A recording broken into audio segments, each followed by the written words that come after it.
I'm Jacob. I work at the Pacific Northwest Art Laboratory, and I'm here with... Eva Vernitska. Hi, I'm a founder of Pacific Northwest Art Laboratory.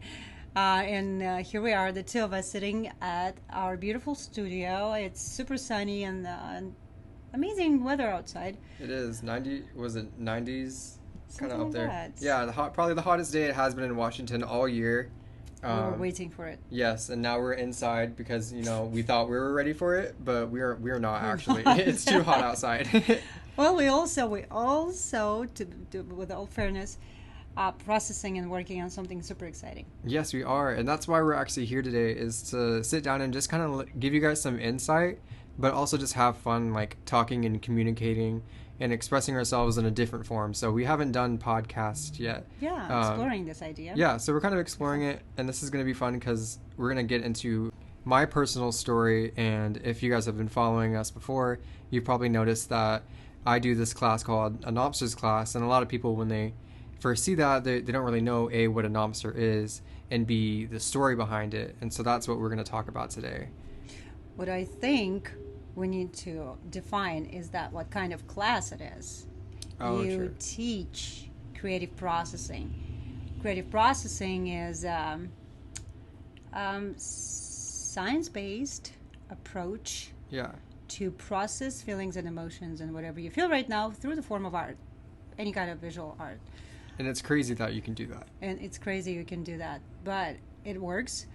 It helps us every day to process whatever's on our minds and stay connected to ourselves and our loved ones.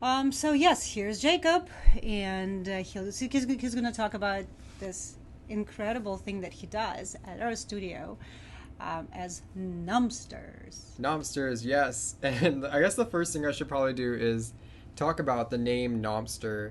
And that is essentially, it's kind of just like a run-on from like monster, but I wanted to do nom instead, like a nom nom. But like, why? It's the act of like chewing, and it doesn't really make sense. But when I looked at them, the first thing I thought was like, he looks like he's about to take a nom. They're out vegetables. Of something. They look like vegetables. They do, yeah. At first. It's because they're like odd color, like kind of nice but odd colors, and they have all the imperfections that a potato with eyeballs would have.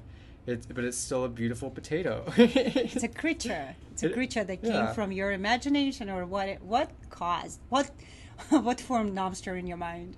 Well, honestly, the first time I made one, I didn't have the name in mind at first, but I did have the idea of doing it in a kind of what we're talking about, like doing art processing and doing art for the sake of processing emotions. Because I know during COVID and the pandemic in general, everyone really has kind of gone through some new challenges that I don't think we had to face before, or maybe some challenges that we had been struggling with kind of resurfaced, and some maybe even became like harder to deal with. I'm sorry, interrupting you. Would you say that time during COVID kind of allowed you to see yourself better, to spend more time with yourself? Oh, definitely. Since you are disconnected, basically we were disconnected from other people. Yeah, I think, and it's weird when you kind of think of things in retrospect, like the bigger picture. I have always, like, there's always been like you were supposed to be doing this right now. You don't have time to work on this when you have this many things you should be doing. In high school, it was like getting all my work done there, and then also working part-time on the side. And then when I moved out, it was all about working, because it was like, that's how I sustain myself, as how I eat, it's how I pay rent. I was disconnected from myself. I was busy experiencing these things. I was getting traumatized by certain events. Right. Well, then, just living your adult life. Yeah, right? And being an adult in itself is traumatizing. In many different ways. You really kind of get tossed into the world when you soup of obligations, social obligations. Yes, and it's really hard to navigate soup. That's very true. Anywho, we were talking about Nomsters. The Nomsters, yeah, and the process going through it. It was about connecting with. You said it yourself, and that's really what led me on this tangent, is connecting with yourself. And I didn't have a time to actually just sit back and process my emotions and process how I feel. I was just busy building up this negative energy. And so at a certain point, I was like, I'm just not okay with how I'm feeling right now. I don't like the fact that my self-esteem is super low. I want to do something to change it. It's really easy for me to be like, oh, I don't have time for it. I'm just too busy to like take an extra hour out of my day to go see a therapist, which actually is like, 2 hours with commuting I and think everything like you that. actually nailed it. In most cases, people do not want to be labeled. Mm-hmm. Or to even have to think of like, oh, Yeah.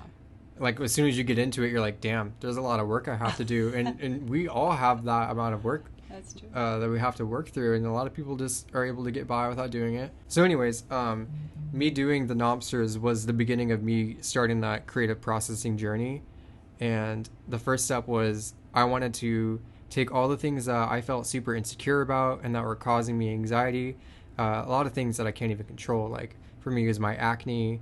It was the current like state of my physical appearance and physique. Like I wasn't happy with how I looked, and I know that people were just like, oh well, you're your worst critic type thing. So just like kind of humble yourself and realize that like you do a lot of the negative stuff. Like there aren't people every day that are telling me these things. I'm thinking it in my head. So for me to put that onto a piece of art was really relieving and relaxing, because I was able to like see that I was having these issues with myself and then work through them as I was trying to illustrate it. And then as I was making these Nomsters, I was realizing that all these little flaws and imperfections that I was putting into them, that were kind of modeled after my own insecurities, were actually really nice to look at. And at the end of it, I actually felt really satisfied with the artwork itself, even though it didn't look like, like a Instagram model or something like that. I created a truly horrific looking, but also sort of cute Nomster, and that made me feel a little bit better about myself. I'm like, it's okay to be different and accept that these things are going to change as time goes on, or even if they don't change, it's okay because that's what makes you unique. And Would you say that you kind of made friends? Like you animated, you visualized the things that were kind of lurking, and you were trying to suppress them, but then you let them talk. yeah, You gave them language, and then you met them, and you realized that in reality it's not so they bad. can be goofy, cute. They Yeah. could be lots of things, but they're you, and you need to embrace and say hi and say that, hey, we coexist. Yes, coexist, and I love you. And I love you. And That's because it. in a way you're saying I love you to yourself Oh, when you do that. So it's that's like, awesome. And I think actually it's also very important. It is not socially promoted to embrace insecurities and to say that yes, I do have them, but I love them. yeah. Society wants you perfect. It wants you to be energized. Yes. It wants Oh my you gosh. to be so positive about everything and kind of say that, oh no, that thing doesn't happen. Well, for adults, when you try to adult, all of those little insecurities that you're trying to suppress, they're still there. They don't go anywhere, and they try Yeah. to communicate to you through tantrums. They're kids. Your emotions are children. They Yep. try to communicate. You can't ignore them to make things better. You have The to more you acknowledge it. ignore, Yep. yes, and then unfortunately it goes into your everyday life. It affects your social relationships with the people and with family members. So give your emotions voice. Yeah.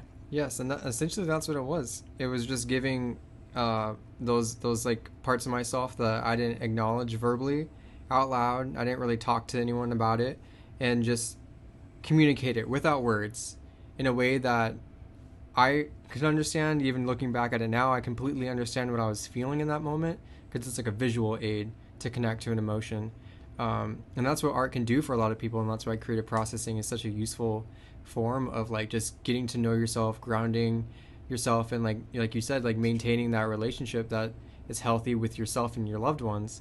I can tell you that people who take the Nomster class all have fun. I mean, adults stop adulting for a moment, and I think that's really relieving for a bunch of people, because all the social obligations that they have, they bring into the studio, they just leave it behind the door, and they come and they see you just really having a ball with whatever you do, and it's really contagious. And all the colors that you choose, I hope Oh, you yeah. can attach picture. I don't know, people who listen cannot see pictures, but they can go on the website and see pictures. That's true. And And Instagram, right? yeah, I think that's like a large part of it. And we kind of talked about this with a friend earlier today, but a lot of the time when you're doing this stuff, it's not about the artwork itself. It's about the process of making it. And that's why it's called processing art. or creating art to process emotions is because it's more about like mixing colors that you like, doing something that feels satisfying to you in that moment, and that has a longer lasting effect than, you know, trying to create like some Picasso or like some fine art thing where it's like super detailed, everything has to be like followed through with a process, and there's a wrong and a right way of doing it. When you come into this class, and I think this is the reason why adults love it so much, is because there is no wrong way to do it. And in fact, I want you to do it wrong, quote unquote wrong. I want you to make mistakes. I want you to embrace the imperfections. I want you to I want you to beep up your artwork. I want you to like get in there, and I want you to make a quote unquote mistake, and I want them to see like it's okay. You're gonna keep on doing all these things, and then by the end of it, you've made so many mistakes that you don't even recognize it at the end that was a mistake. It looks intentional. And you know what else I love about it? Because every Nomster you've created or people created here is complete. Yeah. So people would come from outside with expectations that they have to create something that is really going to be visually pleasing. And by the end of the lesson, going through, looking, you know, it's a group activity. So they're looking at you, they look at other students, and they see how much fun people have just letting go. It takes just one person, just one, for everybody else to relax and say, oh, okay. Yeah. So it's good. It's fine. It's fine. And then they just, you know, you can't stop them, as you know. You know, this class is not long enough because people really want to stay and do more of it. Exactly. And honestly, like my favorite part about doing these guys, and this is something I realized afterwards, is using the textured mediums that we have, like our acrylic mediums that will allow you to like make really thick dollops of paint and some stuff that'll crackle and like create cracks or have like really interesting texture. That's another part of it that's just super fun because it's like unpredictable. It's right? And it's supposed to be that way. So I think I can't wait to actually implement that into our next class that we have. Using texture is super fun, and I think it helps a lot of people kind of get to that, oh, you can make mistakes faster, moment faster, you know? Because like you said, people will wait until like another person makes a mistake before they realize, oh, it's okay, I can actually like make a mistake in this art piece, and it's gonna be okay. The teacher's not gonna yell at me, which is like there's no teacher really. There is no, at least there is no sense of you know, or feel of having a teacher in the room. You inspire, you guide through the process, and through just doing things with your students. Right? Exactly, yeah. And if you think about it, if you attend our classes, or if you've ever been to, I guess, like not a private school, but somewhere where it's a lot smaller of a class, where there's not a lot of people that like come in. There's not 20 people. It's like 8 people max. We have a lot of people that come in, and then they enjoy the fact that it's really personal, and that I show them how I do the thing, and then I sit down with them and I do it with them. I'm not like standing on a podium the entire time, distancing myself from people. I'm sitting there, I'm working with them. We're getting to do things together. They see me make mistakes, and they see me like kind of go through my process, and then they kind of take some notes from that, and they find some inspiration from that, and sometimes they even try stuff they never would even thought or were too scared to do at first. And I think that's the beautiful thing about it, is that you can get to that intimate level with these like small groups of people, and it's nice to just see a lot of people open up and express themselves, to try something new and take a risk. It's definitely very rewarding. I agree. I've watched it and I've done it, and I'm looking forward to tomorrow those Nomsters. And every time we do it, I can tell you sometimes mine coming out really scary. And I don't, you know, somebody would say it's scary, right? But for me, I don't mean scary, but definitely it kind of letting me know that there is a lot of feelings that are sitting there and I'm not aware of. And unless I actually go and take that tool, a paint or something, and let it out, I won't be able to express it until it's too late, right? And as a result, it would show somewhere in the social setting, you know, like we snap at our kids or just things like that. And art was a great outlet. And it's great, and that's why I love doing this, because it just, like you said, they come in, they complete it, and then it's done in a day. If you're having a really stressful day and then you come take one of these classes, you'll be leaving feeling like a lot more relieved. You'll have that social setting where, you know, you kind of get to know people and know that they're going through similar things, or everyone has their own thing going on. And it helps you express yourself, get it out there, but also know that you're not alone. That's the great thing about creative processing, is that there's so many different ways you can do it. And I'm not the only person here who has a class on creative processing. Yes, the studio is built around the idea of being able to give a visual voice. Can you do a visual voice? Yeah, yeah. To your emotions. And your Nomsters is one of the classes, but we also have another one favorite of mine. Classes is it's taught by Jenny, our one and only. It's Frida class. Yeah, and I think I'm really excited to actually get to feature her on our next segment here on the podcast, because she is going to talk about her process from beginning to end, you know, how she came about it, what it's like doing it in a class setting, kind of similar to what we were talking about earlier, and then what it means to her.